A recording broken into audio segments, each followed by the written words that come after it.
Sorak buat semua keluarga Kingdom City kita dan mereka yang bergabung di sini hari ini untuk menikmati firman Tuhan di ibadah online global kami. Nama saya Martin Steele, saya bagian dari tim. Keistimewaan bagi saya untuk berbagi firman Tuhan hari ini. Saya yakin kita semua telah diberkati minggu lalu saat Pastor Mark dengan banyak pendeta global kita yang memimpin gereja kita dari seluruh dunia, berbagi kesaksian dan bersyukur atas semua yang Tuhan lakukan. Terutama saat kita merenungkan kembali mujizat dan hal-hal indah yang terjadi di seputar ibadah Paskah kita secara global. Dan saat saya menonton dan mendengarkan kesaksian, kuasa Tuhan bergema di hati saya. Kesembuhannya, keselamatannya, transformasi hidup, pemeliharaan Tuhan, itu membuat saya berpikir kembali tentang konsep dan kuasa kesaksian. Dan kuasa kesaksian dan kemampuannya itu dapat menjadi bahan bakar perjalanan iman kita. Dan kesaksian juga dapat menjadi salah satu anugerah terbesar Tuhan yang dapat kita bagikan pada orang lain. Jadi hari ini saya ingin berbagi seputar tema keseluruhan dari kuasa kesaksian. Dan untuk melakukannya, kita akan mengadakan perjalanan iman. Kita akan menumpang di dalam perjalanan orang lain. Dikarenakan kepekaan dari subjek yang akan saya bicarakan dalam konteksnya, saya ingin katakan saya berdoa tidak seorang pun yang mendengarkan akan mengalami perjalanan iman yang sama. Tapi pelajaran yang bisa kita ambil darinya bisa diterapkan ke semua bidang. Bergabunglah dengan saya di Markus pasal 5 mulai ayat 21. Sesudah Yesus menyeberang lagi dengan perahu, orang banyak berbondong-bondong datang lalu mengerumuni dia. Sedang ia ada di tepi danau, datanglah seorang kepala rumah ibadat bernama Yairus. Saat ia melihat Yesus, tersungkurlah ia di kakinya, memohon dengan sangat, "Anakku perempuan sedang sakit, ia hampir mati. Datanglah dan letakkan tanganmu atasnya, supaya ia selamat dan hidup." Jadi Yesus pergi bersamanya. Oh, saya yakin Anda mengerti sekarang mengapa doa saya adalah agar tidak ada yang mengalami kisah yang sama, perjalanan iman yang sama. Tapi pelajaran yang bisa kita ambil dari iman orang ini, pengalaman dan perjalanannya, menyemangati kita untuk segala yang mungkin datang di hidup kita. Kita lihat konteks dari Yairus ini, kepala rumah ibadat, berada dalam situasi di mana kita tidak bisa membayangkan hal yang lebih buruk. Seorang ayah yang harus membuat keputusan. Gadis kecilnya, dan disebutkan dalam Injil yang ditulis di Lukas 8, gadis kecil ini berusia 12 tahun, dia sakit dan dia sekarat. Bahkan dia berada di jam-jam akhir hidupnya. Dan sebagai ayah, Yairus harus membuat keputusan terberat yang bisa diambil orang tua manapun saat anaknya membutuhkannya untuk ada di sana, untuk hadir di jam-jam terakhir hidupnya. Dia harus mengambil keputusan melepaskan lengannya dari kenyamanan anaknya, meninggalkannya untuk melakukan perjalanan. Perjalanan iman yang bukan berdasar kepastian, tapi berdasarkan rumor yang dia dengar. Tentang seseorang yang dia dengar bahwa ada seseorang bernama Yesus yang menjamah orang sakit dan mereka sembuh. Ada suara di kepala dan di hatinya yang berkata, mungkin ini kesempatan terakhirku, mungkin ini bisa menyembuhkan putriku. Ini perjalanan iman yang luar biasa. Pertama dan yang terpenting, dia harus menemukan Yesus. Di mana dia? Sudah pasti jauh dari rumahnya. Kedua, bahkan jika dia mendapatkan Yesus, bisakah dia meyakinkannya untuk datang berdoa buat putrinya? Dan ketiga, jika dia mampu mencapai kedua hal itu, akankah rumor dari cerita yang dia dengar tentang seseorang yang belum pernah dia temui yang punya kuasa menyembuhkan, apakah Yesus ini dapat menyembuhkan putrinya? Ya, inilah perjalanan iman. Dan saya sebut tadi tidak ada ayat manapun memberitahu kita bahwa Yairus pernah bertemu Yesus atau menyaksikan mujizatnya. Dia hanya mendengar suara seseorang berkata, orang ini bisa melakukan ini. Tapi Alkitab juga memberi kita konteks bahwa Yairus adalah seorang kepala rumah ibadat. Itu artinya dia ada dalam lingkaran keagamaan di mana dia tidak hanya mendengar satu suara, dia pasti mendengar dua suara. Dia pasti mendengarnya berkali-kali, orang lain, para pemimpin agama, orang Saduki, orang Farisi, berbicara menentang Yesus, merendahkan dia, mengatakan bahwa dia hanya penipu, orang ini dari iblis, dia bukanlah pembuat mujizat, dia palsu, dia scam. Dan saya ingin katakan hari ini, Kingdom City, setiap kita di perjalanan iman kita, kita akan selalu mendengar dua suara. Dua suara. Ya, Yesus bisa menyembuhkan. Tidak, ini tidak akan berhasil. Tapi Yairus mengambil keputusan itu. Dia pergi melepaskan putrinya di momen itu untuk mencari Yesus. Alkitab memberitahu kita dia melakukan perjalanan itu dan tiba di sebuah danau di mana ada kerumunan. Dia menerobos kerumunan itu dan akhirnya tersungkur di kaki Yesus. Dan memohon kepadanya, Yesus, putriku sedang sekarat. Tolong datang dan taruh tanganmu padanya, supaya dia sembuh dan hidup. Dan bagian selanjutnya dari ayat itu mengatakan ini.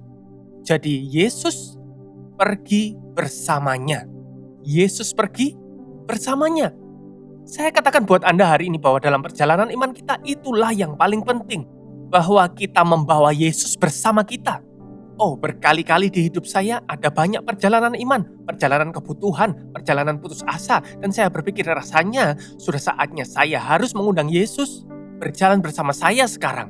Dan Yesus menanggapi Yairus. Dia tidak berkata anakmu akan hidup. Dia tidak memberi jaminan kesembuhan. Di sini hanya dikatakan dia pergi bersamanya. Saya ingin kita baca ayat berikutnya, ayat 24. Jadi Yesus pergi bersamanya. Dan kemudian dilanjutkan. Kerumunan besar berdesak-desakan di sekelilingnya. Dan ada seorang wanita mengalami pendarahan selama 12 tahun.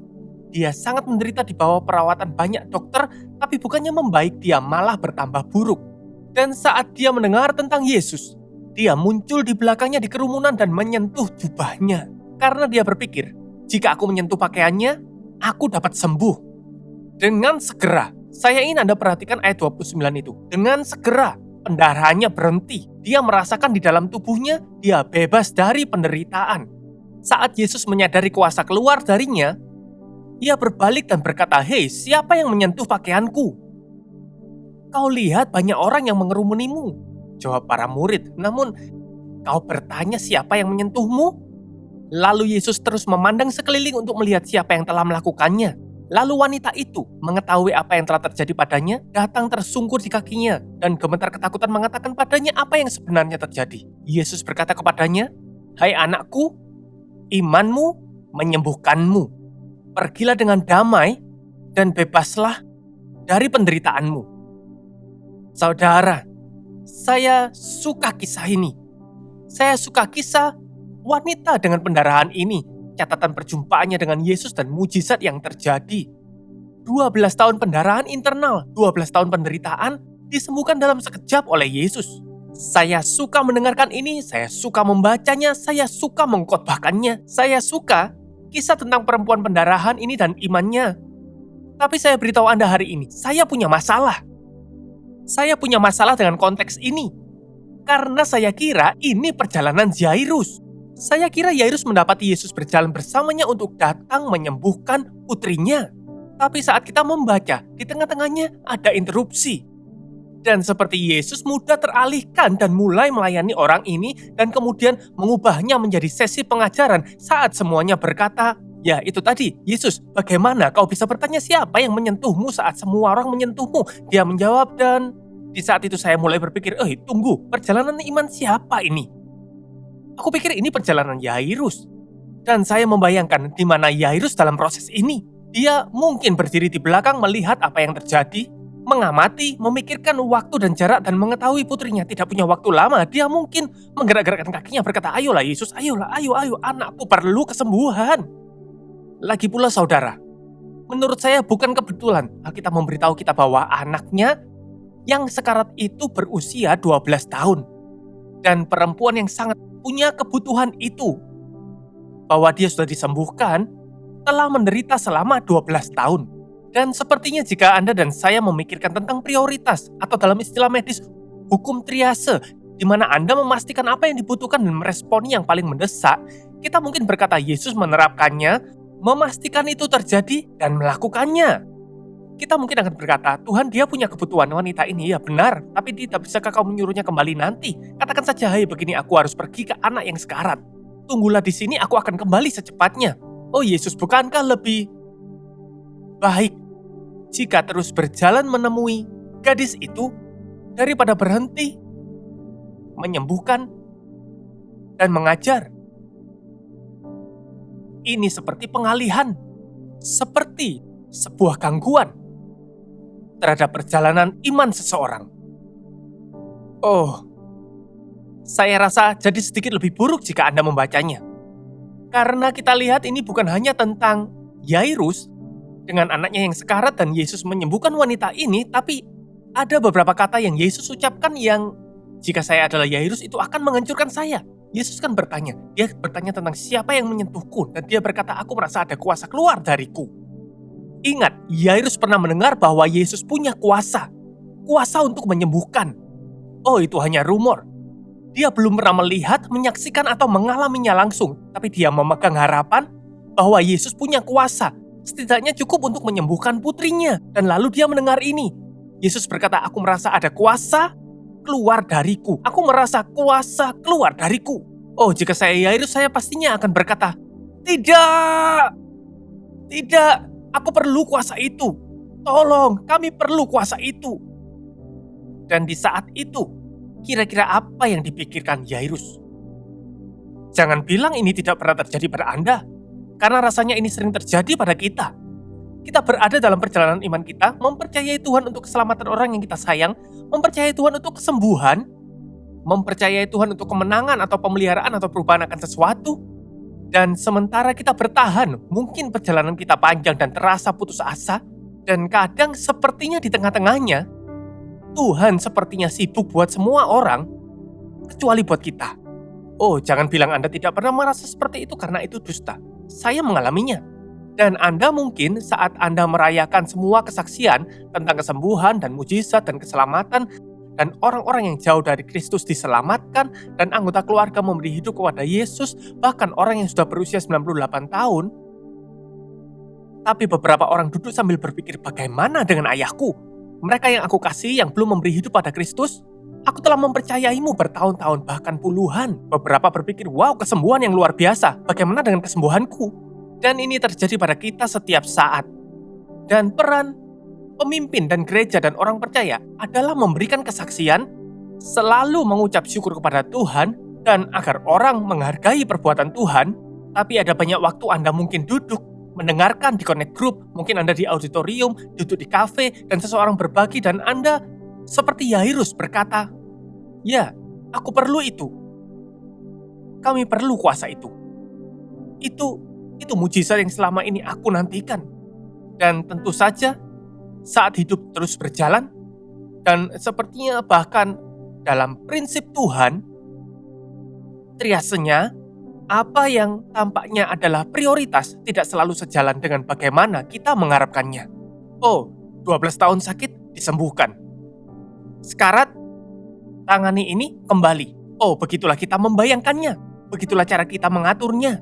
Anda mungkin duduk di gereja, suatu hari Anda mendengar kesaksian dan Anda telah menganggur 12 bulanan atau 18 bulan dan tentu saja Anda menganggur dan menjadi putus asa, lalu ada seorang naik mimbar dan mereka berkata, aku punya kesaksian luar biasa. Aku telah bekerja di perusahaan ini dan dipromosikan sebelumnya, dan kami baru membeli rumah dan punya tanggungan kredit yang besar. Lalu suatu hari, aku dipanggil ke kantor dan bos memberiku surat pengurangan tenaga kerja. Dan aku berjalan keluar dengan kotak kecilku dan banyak barangku di dalamnya sambil berpikir, apa yang akan kulakukan? Bagaimana aku bisa membayar tagihan? Apa yang dapat kulakukan dengan ini sekarang? Dan lalu orang ini berbagi dalam kesaksiannya, mengatakan saat dia masuk ke dalam mobilnya di tempat parkir, teleponnya berdering. Itu perusahaan lain yang mengatakan, hey John, aku dengar kamu baru diberhentikan dari perusahaan XYZ. Kami ingin kamu datang untuk wawancara dan melihat peluang untukmu. Dan saudara di dalam Kristus yang di mimbar itu berkata, Anda tahu, aku telah menganggur 20 menit dan lalu aku dalam wawancara ini, dan di akhir hari itu aku mendapat pekerjaan baru, mobil baru, dan kenaikan gaji. Lalu semuanya bertepuk tangan. Semua orang merayakan dan mengucap syukur.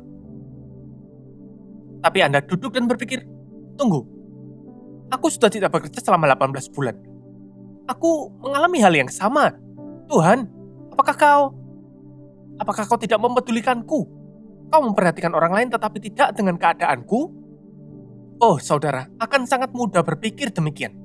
Begitu mudah membaca ceritanya seperti itu. Yesus terjebak dalam keadaan lain, tampak seakan mengabaikan Anda. Tapi saya ingin memberitahu Anda hari ini, bukan itu inti ceritanya. Bukan itu sebabnya perempuan pendarahan itu ditempatkan tepat di konteksnya. Bukan hanya tentang kisahnya, tapi lokasi dan waktu geografis yang sesungguhnya. Ini bukanlah sebuah gangguan terhadap perjalanan iman. Ini akan menjadi anugerah terbesar Tuhan untuk Yairus. Anugerah yang dia butuhkan lebih dari apapun. Dan alasannya adalah, saya ingin Anda perhatikan ayat selanjutnya. Yesus baru berkata di ayat 34, "Hai anakku, imanmu menyembuhkanmu." Dia tidak menyebut perempuan itu hai wanita, dia tidak memanggil nama depan atau belakangnya. Dia berkata, "Hai anakku, imanmu menyembuhkanmu." Dan ingat, saya sebut tadi selalu ada dua suara dalam perjalanan iman. Mari kita lihat ayat selanjutnya yang mengatakan, setelah Yesus berkata kepada wanita ini, "Hai anakku, imanmu telah menyembuhkanmu." Ayat 35 berkata, saat Yesus masih berbicara, beberapa orang datang dari rumah Yairus, kepala rumah ibadat itu, berkata, "Anakmu sudah mati. Apa perlunya lagi menyusahkan guru? Hai anakku, imanmu menyembuhkanmu." Anak mati, anak sembuh, anak mati, anak sembuh, anak mati. Akan selalu ada dua suara dalam perjalanan iman. Yesus tahu. Dia tahu sejak Yairus tiba menghampirinya di danau, mereka tidak akan dapat kembali tepat waktu. Mereka tidak akan tiba sebelum penyakit gadis ini merenggutnya. Dan yang dia tahu adalah Yairus akan beroleh momen sebuah persimpangan di perjalanannya, di mana di tengah perjalanan kembali, sekelompok orang akan datang berkata, "Sudah berakhir, berhentilah percaya, berhentilah berjalan dengan Yesus, berhenti mengganggu Yesus. Kami berduka, ini tragis, tapi dia sudah mati." Dan Yesus tahu di saat itu Yairus harus membuat pilihan. Mendengarkan satu suara yang mengatakan tidak ada harapan. Mengapa? Karena kita tidak mendapati Yairus pernah melihat apapun yang akan meyakinkannya bahwa kematian atau penyakit terbesar bahkan bisa takluk. Itulah sebabnya saat Yesus berhenti untuk menyembuhkan wanita ini, saat dia membiarkan kuasa Tuhan keluar dari dirinya ke dalam tubuhnya, Alkitab berkata di ayat 29, dengan segera di saat itu di depan mata semua orang, dia mendengar wanita ini berkata, "Pendarahannya berhenti, rasa sakitnya hilang, penderitaanku berakhir." Di saat itulah Yairus melihat apa yang bisa dilakukan kuasa Tuhan. Momen itu menjadi anugerah Kristus bagi Yairus. Bahan bakar iman untuk perjalanannya. Itu bukan gangguan, itu bukan pengalihan, dan lagi pula saat kita percaya dalam perjalanan kita menantikan mujizat, dan setiap kali kita punya kesempatan bersyukur kepada Tuhan dan merayakan dan mendengar kesaksian apa yang dia perbuat untuk orang lain, oh ini bukan perbandingan. Ini bukan pilihan triase atau prioritas, itu adalah Tuhan yang sedang berkata, "Hei, apa yang kulakukan di sini, ini juga buatmu." Kesaksian orang lain, kuasa kesaksian adalah bahan bakar bagi perjalanan kita. Saat Anda dan saya bersaksi, berbicara tentang apa yang Tuhan lakukan untuk kita atau orang lain, saat kita berbicara tentang jawaban doa, tentang kesembuhan yang terhilang datang pada Kristus, pertobatan kita sendiri, kemenangan atas keadaan.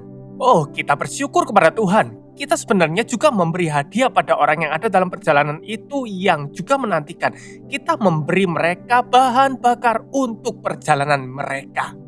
Anugerah luar biasa. Dan betapa Yairus membutuhkannya. Pada saat itu, "Anakmu sudah mati, jangan mengganggu guru. Anakku, kamu sembuh." Ayat selanjutnya berkata, Yesus tidak sengaja mendengar apa yang mereka katakan, lalu berkata kepada Yairus, "Jangan takut, percaya saja." Percaya saja Yairus. Jangan takut, lihat yang terjadi, percaya saja. Dan saat itu dikatakan, sejak saat itu, dia tidak membiarkan orang lain mengikutinya di kerumunan itu, kecuali Petrus, Yakobus, dan Yohanes. Dan pergi dengan bagian kecil itu, kelompok kecil itu.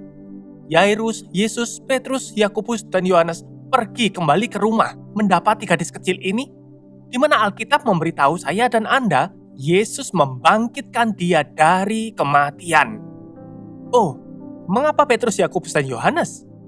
Apa yang terjadi pada persimpangan tadi, pada persimpangan itu? Mengapa tadinya ada banyak orang tapi sekarang hanya segelintir elit ini? Elit bukan tentang siapa mereka tapi mewakili siapa mereka. Karena dalam firman Tuhan, Petrus, Yakobus, dan Yohanes melambangkan iman, harapan, dan kasih. Petrus adalah murid Rasul Iman. Berjalan di atas air, dia orang yang percaya bahwa hal yang mustahil bisa terjadi. Yakobus, bisa jadi ini saudara Yakobus, 2 Yakobus, dan keduanya menggambarkan pengharapan. Di kitab Yakobus tertulis, anggaplah kebahagiaan, bertahanlah sampai akhir, Tuhan pasti menolong. Dan Yohanes, Injil kasih, Rasul kasih, orang yang bisa menyandarkan diri kepada Yesus yang menyebut dirinya sebagai murid yang dikasihi. Yesus meninggalkan lainnya. Dia berkata, "Hai Yairus, perjalanan ini makin menanjak. Perjalanan ini menjadi jauh lebih curam. Perjalanan ini bukan lagi hanya tentang menjangkau dan mendoakan anakmu yang sakit. Ini tentang anak yang harapannya pupus. Ayo miliki iman, ayo miliki harapan, ayo miliki kasih." Oh, kita juga meninggalkan beberapa hal lain. Thomas yang ragu. Thomas, tidak, duduk saja kamu tinggal. Aku mengasihimu, peduli padamu tapi kamu tinggal. Jangan khawatir Thomas, dalam 1 tahun akan ada bekas lubang paku di tanganku. Harapan akan datang, semua ragu akan hilang. Matius, pemungut cukai, akuntan. Tidak Matius, kita tidak butuh analisis. Kita tidak butuh angka kematian bayi. Tunggu. Petrus, Yakobus, Yohanes, ayo. Dan saya bisa bayangkan saat Yairus terpana, dia melihat mujizat. Dia mungkin juga kesal dan berkata, "Mengapa hal itu tidak terjadi padaku?" Dan lalu dia mendengar suara ini, "Anakmu sudah mati, semua sudah berakhir, jangan ganggu Yesus." Lalu lengan besar berambut dari seorang nelayan merangkulnya. Dan Petrus berkata, "Yairus, jangan khawatir, semuanya baik-baik saja." Akhirnya bukanlah akhir, masih ada mujizat. Dan Yairus berkata, "Petrus, kau tidak mengerti, dia mati." Petrus berteriak, "Jadi kenapa? Aku berjalan di atas air. Aku keluar dari perahu dan melakukan yang tidak mungkin. Aku menyaksikan Yesus membangkitkan pria bernama Lazarus dari kubur." Dan Petrus memperkatakan iman kepada Yairus. Lalu ada Yakobus mengatakan, "Ayolah kawan, jangan menyerah, bertahanlah. Tetap bersukacita, ini hanya pencobaan. Kau pasti melewati yang satu ini." Yakobus mungkin segera diusir Yohanes yang ingin memeluk Yairus. Murid penuh kasih. "Hei Yairus, Yesus mengasihimu. Dia mengasihi anakmu sama seperti dia mengasihi perempuan tadi. Kasih Tuhan akan menang." Saya membayangkan Yesus berkata, "Hei ayolah, ayo Nes, peluk lalu jalan, oke? Ayo Nes, peluk lalu jalan." Dan akhirnya Alkitab memberitahu mereka tiba di rumah Yairus. Mereka semua masuk ke dalam ruangan dan yang lain dikeluarkan. Yang Yesus biarkan ada di ruangan itu adalah Yairus dan istrinya, ibu dan ayahnya. Hubungan, iman, pengharapan, dan kasih. Dia masuk melihat gadis mati itu di tempat tidur, dia katakan, "Talita kum," yang artinya, "Nak, saatnya untuk bangun." Anda tahu, saya kembali ke momen di persimpangan. Tempat di mana banyak dari kita mendapati diri kita telah begitu lama menantikan keselamatan, kesembuhan orang yang kita kasihi, pemeliharaan, apapun itu. Dan setiap kita masih mendengar ada 2 suara. Dan di saat itu, mana yang Anda dengarkan? Anak sembuh, anak mati. Teruslah berjalan, tinggalkan saja, keluar dari perjalanan. Dan momen itu ditentukan oleh anugerah kesaksian. Kesaksian dari wanita yang mengatakan, "Sesuatu telah terjadi. Aku menyentuh Yesus dan aku merasakan kuasa. Pendarahanku berhenti, rasa sakitnya pergi." Dan di saat itu, bukan hanya Yesus, tapi perempuan yang selama 12 tahun menunggu mujizat, dalam sekejap mujizatnya menyemangati perjalanan orang lain, bahkan untuk mujizat yang lebih besar dari mujizatnya. Saya ingin tunjukkan sesuatu.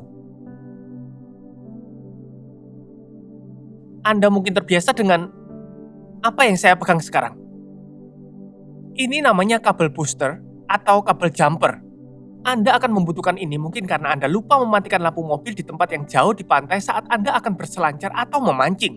Anda kembali memutar kunci, tidak ada yang terjadi, mesin tidak menyala, mesin tidak ada daya, tidak bisa bergerak, tidak ada orang di sekitar, dan setengah jam kemudian, sebuah kendaraan melewati jalur itu dan Anda melambaikan tangan. Mereka datang dan Anda bertanya, "Apakah aki kalian cukup untuk bisa saya pasangi kabel starter?" Jika Anda biasa menggunakannya, Anda tahu apa yang Anda lakukan. Anda lihat aki dengan terminal positif dan negatif. Positif, warna merah, negatif, warna hitam. Dan pada aki itu, Anda harus membuat sambungan dari aki mobil yang datang tadi dengan yang kehabisan daya. Inilah yang terjadi dalam kesaksian. Seringkali, situasi seperti situasi kita adalah situasi tanpa daya, tanpa kesembuhan, tanpa keselamatan, tanpa pemeliharaan, dengan kekurangan. Dan lalu orang lain datang dengan beberapa hal terjadi di hidup mereka, seperti wanita tadi yang disembuhkan. Dan banyak orang berpikir bahwa kesaksian itu berarti kita menyepakatinya, oh aku paham, aku mengerti. Jadi ini seperti menaruh terminal negatif di satu aki dan terminal negatif di aki lain, seperti orang berkata, kau tahu, oh aku kehilangan pekerjaan, aku telah menganggur, atau aku sakit, aku menderita. Dan orang lain berkata, ya aku pernah mengalaminya, dan ya aku bisa memahaminya, aku tahu rasa kehilangan dan sakitnya. Jika Anda hanya menghubungkan dua terminal negatif, yang Anda miliki hanyalah empati, atau bahkan simpati, tapi tidak ada kuasa. Tapi memang Anda harus terhubung. Memang harus ada pengakuan, ya aku tahu perasaan itu, ya aku bisa rasakan sakit itu, ya aku tahu kau butuh kesembuhan itu, ya aku tahu rasanya memiliki orang yang dikasihi yang tidak kenal Yesus. Tapi seperti perempuan itu, saat terminal positif dihubungkan, tidak lagi hanya tentang aku sakit, tapi aku sakit dan sekarang aku sembuh. Dan orang yang sakit tapi belum disembuhkan ini memiliki hubungan negatif, dan kesaksian Anda adalah ini, kabel yang positif. Itu yang membuat dayanya terhubungkan. Inilah yang terjadi pada Yairus dengan perempuan ini. Dia punya kabel negatifnya, ada kehilangan. Dia mendengar dan dikuatkan. Perempuan itu punya kabel negatif, merasakan sakit, menderita. Dia merasakan itu. Tapi kemudian kuasa menyentuhnya. Dan di saat itu, dia dapat menyatakan kesaksiannya. Aku baru disembuhkan. Yesus meregangkan lengannya, mengulurkan tangan. Meningkatkan kuasa kesaksiannya dari apa yang dia lihat dan dengar kepada Yairus. Dan lalu daya mengalir. Pada saat itu, Yairus bisa menutup satu suara dan mendengarkan satu-satunya yang penting. Yesus berkata, "Hei Yairus, percaya saja." Saya ingin berdoa buat Anda pagi ini. Saya ingin berdoa untuk semua yang mendengar, yang butuh kesembuhan, yang butuh pemeliharaan, yang butuh kemenangan, yang mendoakan orang yang dikasihi untuk percaya kepada Kristus.